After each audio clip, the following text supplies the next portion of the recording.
Bismillahirrahmanirrahim. Assalamualaikum warahmatullahi wabarakatuh. Halo Bapak Ibu dan teman-teman semuanya. Kali ini kita kembali ya berbincang-bincang seputar cara hidup berkah teman-teman ya.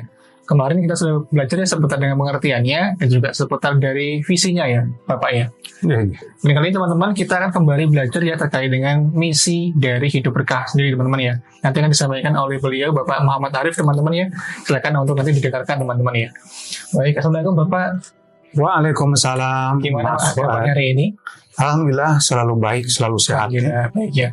Oke Pak, terkait dengan materi kita kali ini nih, seputar dari misi dari hidup berkah sendiri, seperti apa nanti Pak? Terkait dengan implementasinya mungkin. Iya, baik. Jadi memang untuk visi teraih itu Mas Fuad kita mesti ada action ya. Iya. Dan actionnya itu dinamakan visi. Sebenarnya visi ini misi ini banyak 1, 2, 3, 4, 5 wah banyak puluhan ya. Tetapi saya coba pilih dulu cukup 3 saja. Tapi betul-betul kita praktekkan, kita buktikan itu bermanfaat ya, sehingga kita bisa memberikan testimoni dengan mempraktekkan ini, kehidupan ini penuh dengan berkah sehingga orang juga terpengaruh. Wah inilah ya. Jadi tidak usah banyak-banyak ya. Kalau orang pesantren itu bilang qalilun qarra ala min katsirin farra. Lebih baik sedikit tapi dijalankan, diamalkan daripada banyak. Wah, akhirnya nggak bisa ngerjain apa-apa karena terlampau banyak kan. Jadi untuk banyaknya kita bisa bertahap berikutnya ya. Yang jelas saya akan menyampaikan sekarang sekilas saja bagaimana visi ya agar kita mendapatkan ridha Allah melalui cara hidup baginda Rasulullah. Ya, di antaranya adalah mengamalkan 3 hal ini secara konsisten, istiqomah dan powerful, penuh keyakinan. Yaitu 1, sholatnya. Kedua, sedekah. Ketiga, berbakti kepada orang tua. Lain-lainnya lagi banyak nanti. Kenapa nggak masukkan itu? Ya ini aja dulu kita jalankan ya. Yeah. Ini jalankan, yakini sepenuh hati, menghasilkan testimoni yang banyak sehingga berpengaruh di dalam kehidupan kita. Jadi mengenai sholat ya, ini dalilnya begitu banyak ya. Di antaranya ya di dalam Al-Quran. A'udzubillahi minasyaitonirrajim. Bismillahirrahmanirrahim. Wasta'inu bis-sabri was-shalah wa innaha lakabiratun illa 'alal khashiin. Kalian mintalah pertolongan dengan sabar dan dengan salat ya. Di sini dengan salat. Wa innaha, sesungguhnya salat ini lakabiratun, berat sekali, illa 'alal khashiin, kecuali bagi orang-orang yang khusyuk. Apa orang-orang khusyuk itu?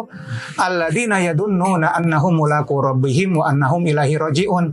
Yang dia yakin akan bertemu Tuhannya nanti di akhirat dan kembali kepadanya. Seperti itu. Jadi salat ini adalah solusi semua masalah, bukan saja nanti di akhirat tentu saja ya, mulai dari alam kubur sampai alam mahsyar nanti ya, sampai ditentukan mana kita ke surga atau ke neraka. Ini bahkan di dunia ini juga menjadi suatu solusi yang paling utama maksudnya ya.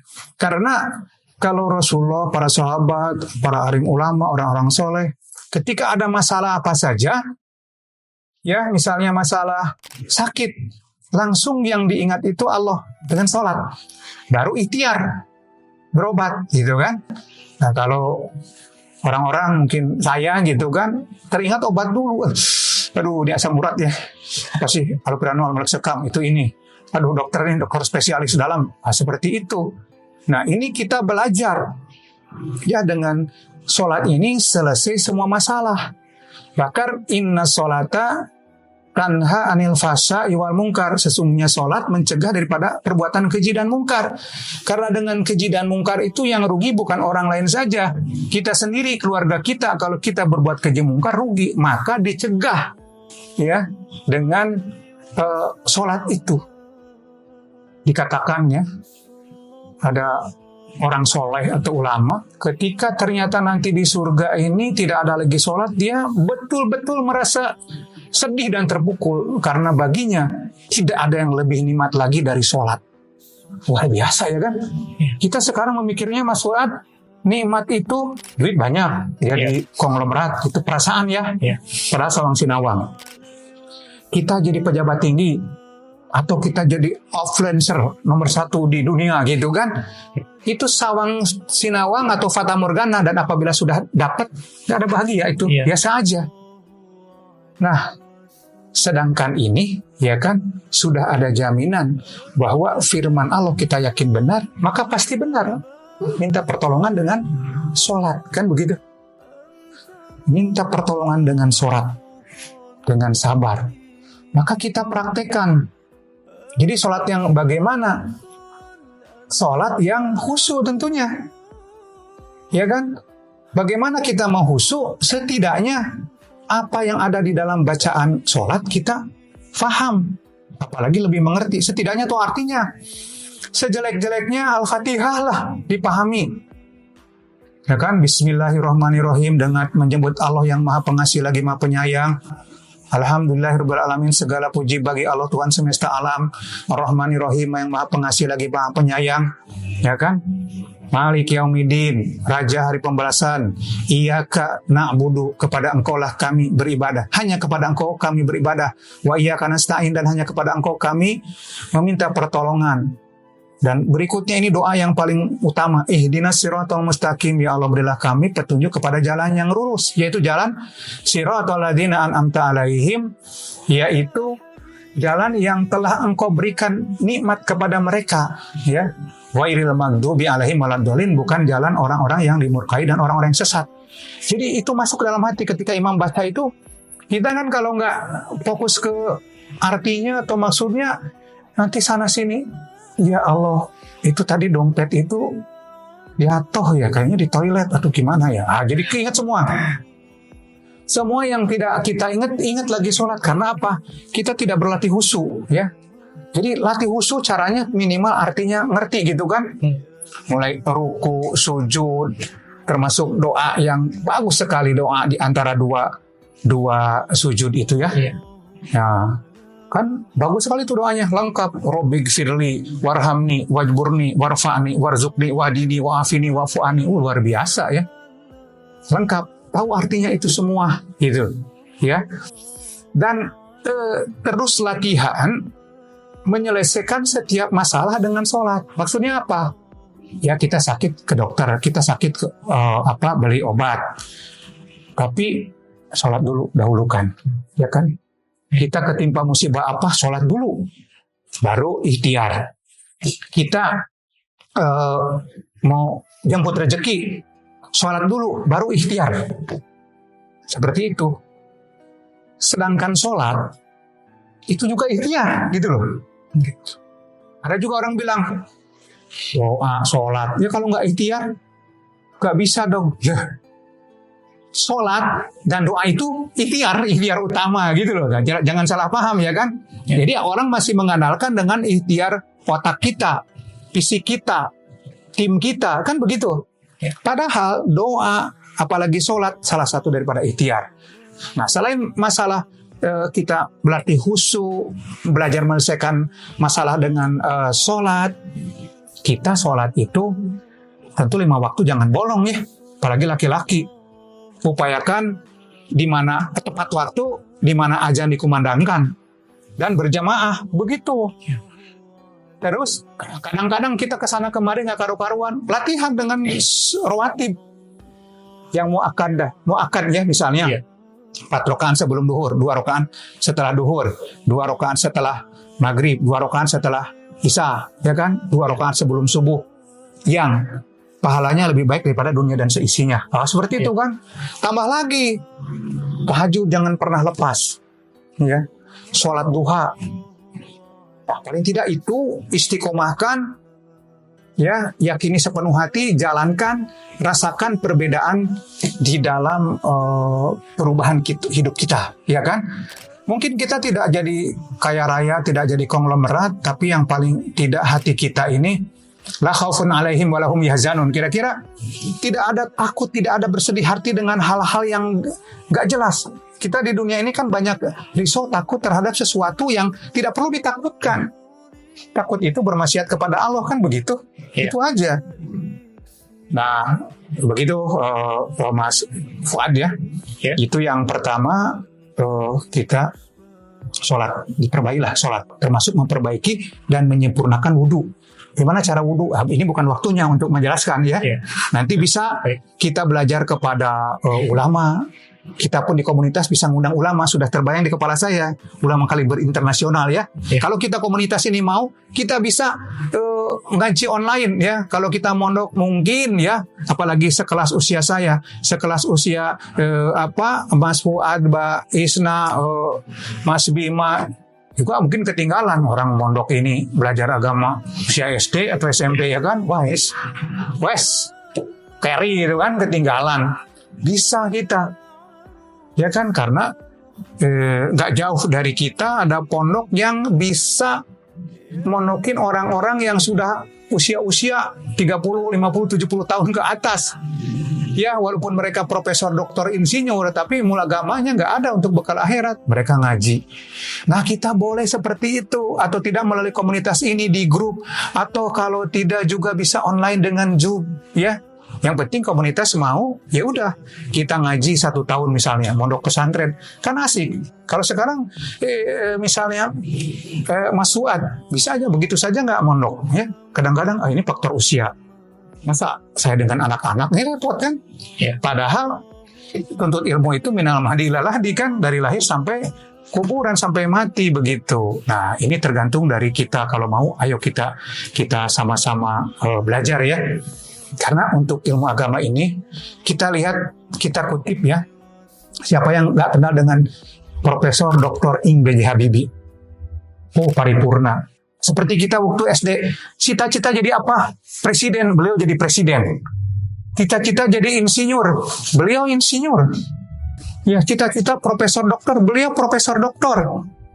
Cita-cita kaya raya, kaya raya jangan ditanya lagi, ya. Tapi apa ketika di akhir-akhir hidupnya padahal anaknya sukses semua? Ya.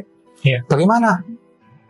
Apabila waktu ini dikembalikan, saya memilih ilmu agama atau ilmu perkapalan teknik, maka saya akan pilih ilmu agama. Karena ini akan menemani di akhir-akhir hayat saya dan pasti akan menemani nanti di alam akhirat sebagai bekal buat saya. Ya, jadi kita belajar. Apa? Kaya raya? Wah, kita mungkin debu, nggak ada apa-apanya. Pinter. Nah, beliau IQ 160, kita IQ 78. Ya kan? Repot. Udah semua terpenuhi tapi menyesal. Ya. Padahal kalau menurut pandangan orang umum, beliau paripurna. Bukan saja profesor doktor, bukan saja presiden, bukan saja pejabat, bukan saja banyak uang, tapi akhlaknya juga bagus. Kan begitu, tetap menyesal. Apalagi kalau kita ini di dunia ini tidak manfaatkan waktu alias dolim ya. Misalnya ketika ada doa yang tidak dikabulkan, ternyata balasan di sana itu luar biasa.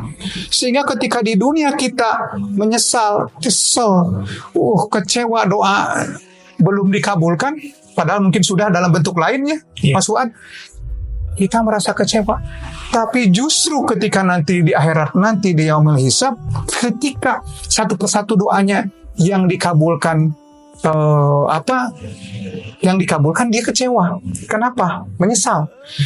Karena ketika ada yang tidak dikabulkan, pahalanya sungguh sangat luar biasa. Lebih baik seluruh doaku tidak ada yang dikabulkan di dunia, dikabulkan di akhirat. Inilah iman dan yakin ya. Jadi itu perkara sholat yang pertama kita amalkan. Yang kedua adalah masalah sedekah.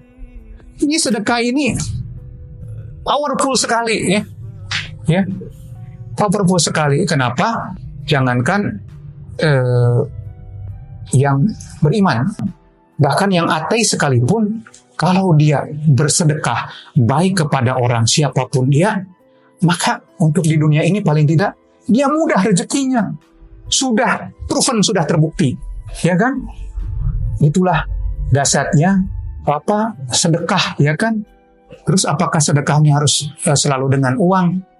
Ya umumnya seperti itu. Tapi kan tidak paksa kita harus 100 juta. Ya semampunya sedekah subuh misalnya, Rp5.000, Rp2.000 nggak ada masalah. Yang penting istiqomah.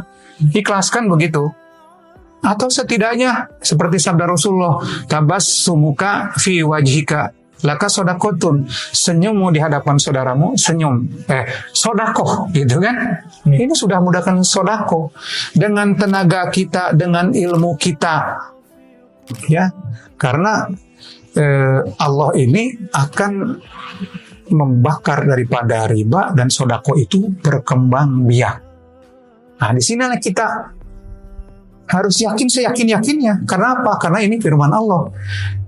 Karena yakin kita ini kan agak susah, kita belajar yakin dengan mengamalkan sodako ini segenap apa yang kita mampu. Yakin pasti Allah balas. Man ja'a bil hasanati falahu asyru amsalihha. Barang siapa membuat kebaikan, maka baginya 10 lipat ganda.